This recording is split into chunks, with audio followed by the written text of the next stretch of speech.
I want to talk Manchester United with you, Dean. They've been linked with Gyökeres from Sporting. Would he be the answer for them? I think he could be. I think he's probably one of the best I've seen since Didier Drogba in terms of leading the line as a lone striker. It's such a difficult role. It's really changed over the last decade or so of what's required of you as an out-and-out striker on your own. Goals maybe haven't been as important to a lot of teams that play with that player. That player, has to create space for the wide players to be the threat. But what he brings is this incredible physicality, ridiculous work ethic, developed his game at Coventry, which I saw signs of him leading the line so well with a team that wasn't at the top of the league, by the way. And then he's gone to Portugal and he's been sensational. And he's at that age where he's just really starting to understand that role, probably now feels the stature that you maybe need to go to a club like Manchester United where the expectation is so big. I honestly think it could be perfect in terms of what they require from that player. I think he's one of the best, certainly in Europe, at leading the line on his own.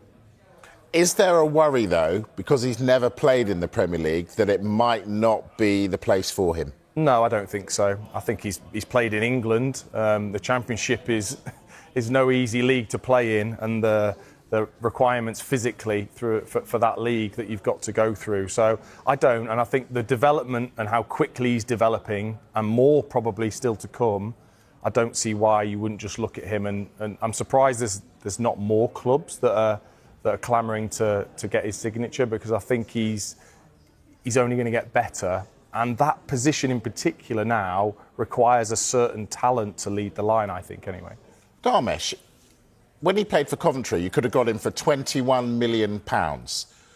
Why didn't clubs come in? Is it just snobbishness?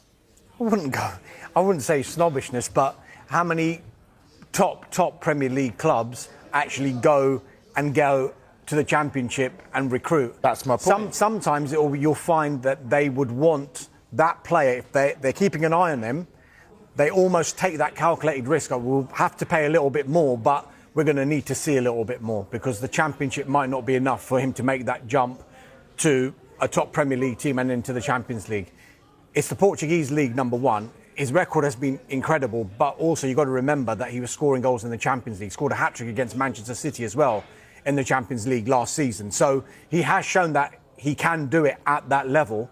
And if you're looking at United in particular, clearly Ruben Amorim is a huge admirer of him. He's worked under Amorim before. He knows that formation. So for United, you're asking Dean the question, is he the answer?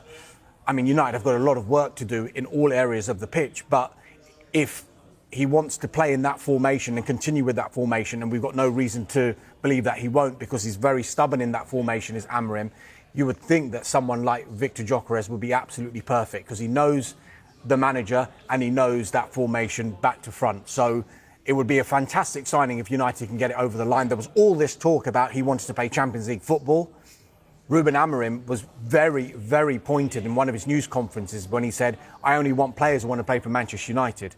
It doesn't matter if we've got European football or not. If players are saying, I want to move to a Champions League club, I don't want that player to come to United. And I think he meant that regardless of whether United were in European football or not. He wanted them to come because it's Manchester United. So it'll be a test now of United's pull. But I just wonder whether the likes of Cunha and possibly Brian Mbeumo coming as well, whether that kind of signing can attract a player. I don't know if Dean's got a comment on that. When you see, if you're 50-50 about joining a club and then you see the kind of recruitment a club is making, and you think, oh, right, they're going somewhere here. I want to be part of it. Yeah, I mean, it's normally one of the first questions you ask when you go and see the club and the manager is what are your ideas? Certainly as a slightly arrogant striker, you want to know who is going to supply you, and whether you're looking to bring in other players, or is it going to be the players that are currently there? I mean, there are so many other facets that you think about when you're making a move, but as a striker, certainly,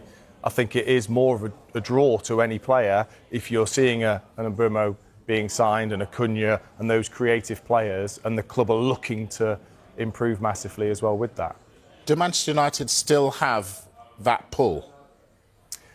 I think they do, of course, yeah, because of the history of the club. And also, you don't know whether any of these players have grown up and when they've watched English football, Manchester United have been their side. And ultimately, they can still pay the big money. And, I'm not ashamed to say it, that you think of those things. If you've got two clubs looking at you and one of those is offering you a lot more money, an extra year, maybe guaranteeing you that you're going to start games, those things are important to a player still. Should be said here, United have made initial contacts via intermediaries over Viktor Gyökeres. So there hasn't been any club-to-club contact as far as we're aware at this stage. And a lot of people are saying, how can they afford Cunha, who's already at the club, Mbeumo, who is going to cost the thick end of £60 million as well, and Viktor Gyökeres, who's going to cost over £60 million as well. Well, I don't think Manchester United, despite all their financial and much publicised financial issues, are going into a transfer window with £0 to spend.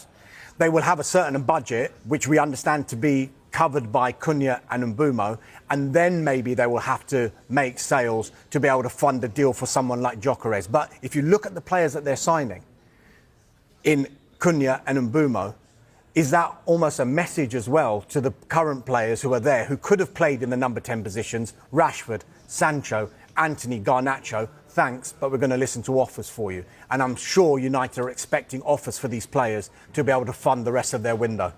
Carve, what are the optics on this? A lot of people who work behind the scenes at United have lost their jobs, and yet they're going in for these players. What does it look like to you, that? It's a very good question. I think the thing, though, is that with football clubs, especially clubs as big as Manchester United, they need to sign players.